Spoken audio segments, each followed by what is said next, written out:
What's up everyone, Mike Gross here, rockingguitarlessons.com. You do the guitar solo to Joan Jett's I Heart Rock and Roll. You want to tune standard for this? What a cool solo, man. It's just like short but sweet, tasty.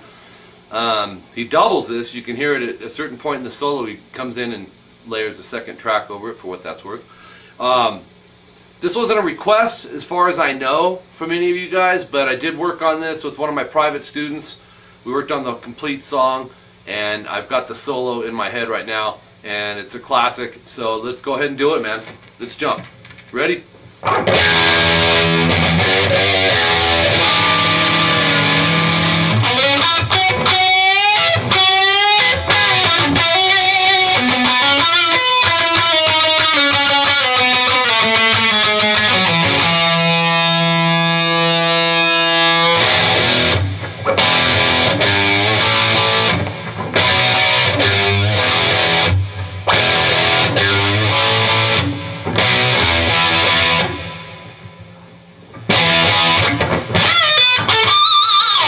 Anyways, we're not doing that part, but let's jump in. Because I got a lesson I'm going to get to on Skype. Got enough time to get this going for you guys. So we're going to start with the open E. And then you'll hear some fret hand muting right above fret 2. The reason I say fret 2 is because we're going to be hitting the second fret in a second. So don't fret about it. Fret about it. Alright, so we got a couple ways. You can go down, up, or down, down. So, got some reverb going, like the 80s. Second fret, low E, it's our F sharp note. You're going to pick, bend it a half step. Remember, a half step is what? One fret. When you're bending, you're taking a note and going sharp with it. You got to know where the stop point is, where your target is. The target is a G note. You're bending it to that. There's a slight little pinch on there too, I think. Just barely though. Stop the note by sticking your pick on the strings, bring it back, do a bend release half step, and then the open E. So, and then we're gonna go up to this E7. It's gonna be 7A, 6D, 7G. It's like the Hendrix chord, but we're not doing the 8B off of it. So you're gonna hit those three. And I know you guys think it's a whammy bar, but if you watch the video even, he goes, he actually grabs behind the headstock, pulls it out this way. You won't break your guitar. I mean, you don't want to yank on it with like Hercules Popeye power, but if you don't want to do that, you can slightly whammy down. You can also do it like this. It just takes the pitch, keep the chord ringing, and it swoops it by bending the neck a little bit, and then takes it back. It's a pretty cool trick if you don't have a whammy bar. Okay, 9D, slide a whole step up to 11, use your third finger to start. Go to 9G, go to 11G twice, bend it a whole step. So you're going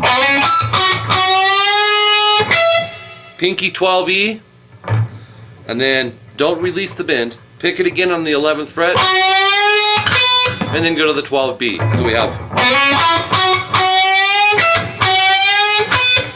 See how I keep the bend there, and I'm dropping the pick and part of my palm really over the strings. You're going to want to do a pre-bend release off this double stop. Double stop is just these two notes. 11G, 12B. You're going to release this.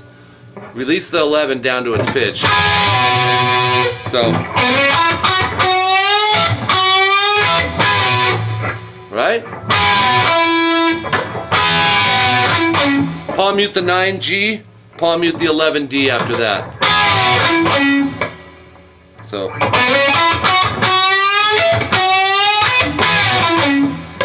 and then pick the 9G, hammer to 11.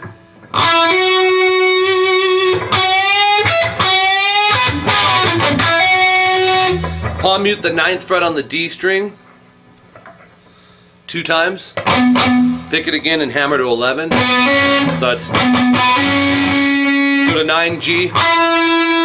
So go to the 12B after that. So we have this.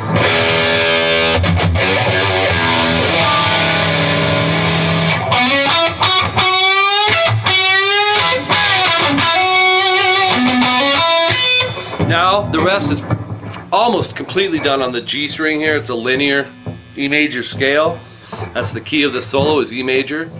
You're gonna go 9, 9, 9, slide to 8, 8, 8, 8, slide to 6. So you can go 6, 6, 6, slide to 4. So we have, and then the 4th fret, pick, pick, pick, slide to 2. 2nd fret, pick, pick, pick, slide to 1. And then pick, pick. So we have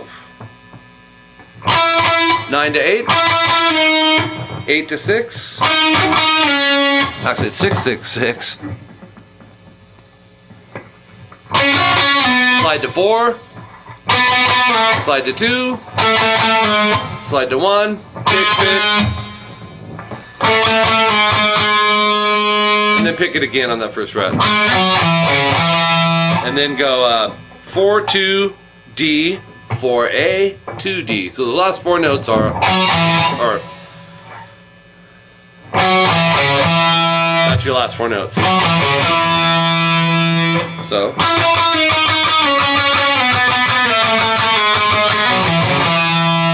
and you can kind of like mess with like the fingering.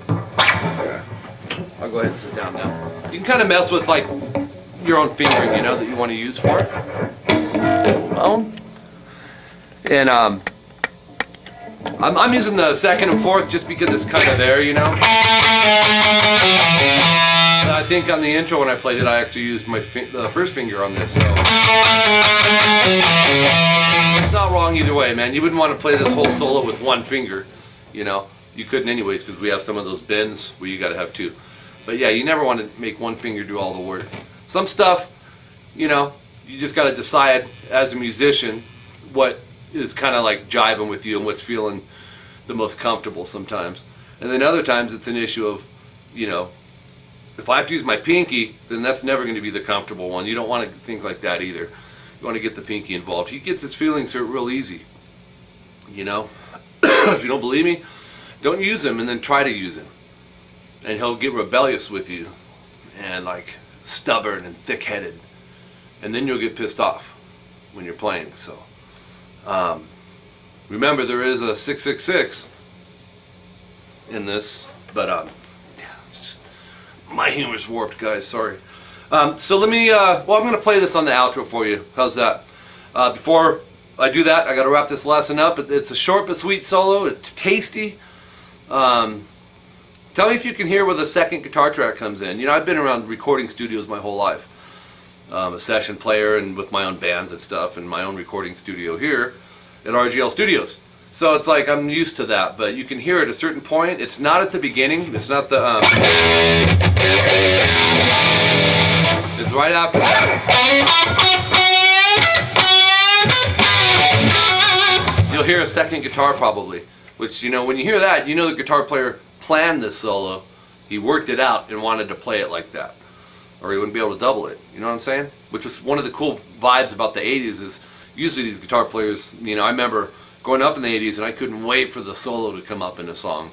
And you guys that are my age, well, not just guys that are my age, and gals, yeah, I'm sure you can relate, man. It was, for me, I could not wait to hear the solo.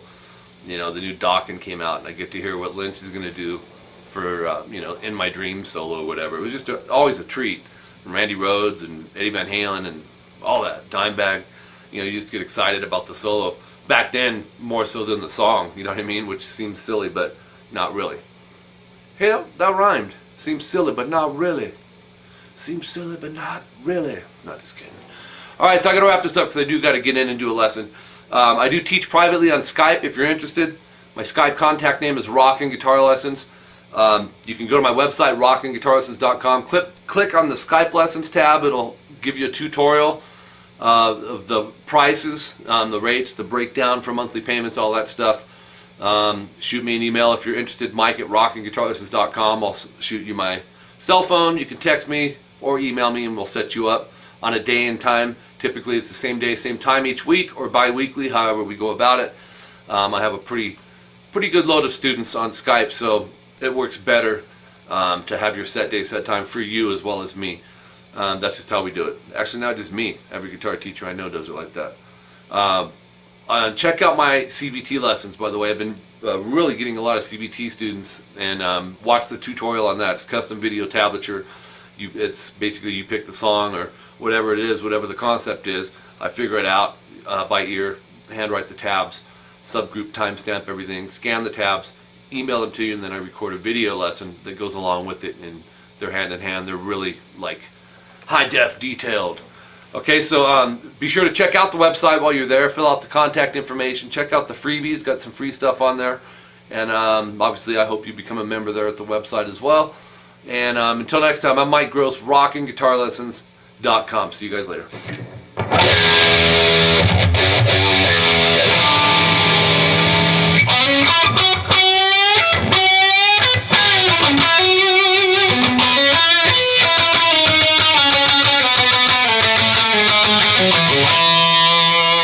I'll do it one more time. I'll come in close for a bird's eye shot. Now remember, it does have the 666 in there. Okay, here we go.